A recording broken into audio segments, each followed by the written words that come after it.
నేను ఊరుకున్నానే కదా చేతకరించుకుంటున్నారు. అదే నేను ఏ ల్యాబో సూచన అనుకో ముట్లు ముట్టెట్టారు అనమాట. ఊరే ఎండాకాలంలో ఆ పనులేంట్రా, మంద చలికాలం కదా. మటన్ కొట్టి మస్తాన్ బడ్డీ దగ్గరికి వెళ్దాం దారా, ముడిసిలేతాడు తిందాం. ఈ రోజు నేను వెజ్, నువ్వు మింగే. బొచ్చు కుక్క ఏంటి ఎంత బాగుంది.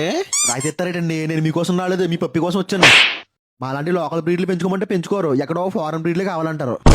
ప్రశాంతంగా పడుకుంటే బండి మీద వెళ్తా, మా దగ్గరికి వచ్చాక కాల్ ఇడతారేట్రా, మీకు సిప్పేదిన దొబ్బిందా.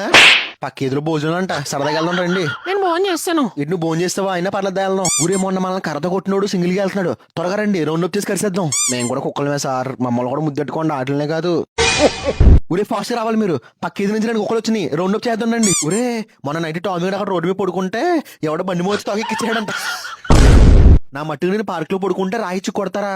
ఏదో రోజు రాత్రి ఒంటరిగా దొరుకుతారు, పిక్క కాదు పైన నెట్టేసుకుంటాను. నీకు మంచి ముగ్గురు రావాలమ్మా, పార్లే బిస్కెట్లు పాలు వేసి మరీ తెచ్చో, లేకండ్రా బాబు సరదాగా బయటికి వెళ్దాం.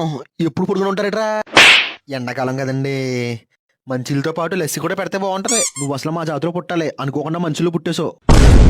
కారులోంచి బిస్కెట్లు వేసి టామీ చింటూ ఉంటాం కాదు, మమ్మల్ని కూడా అప్పుడప్పుడు కారు ఎక్కించుకోండి.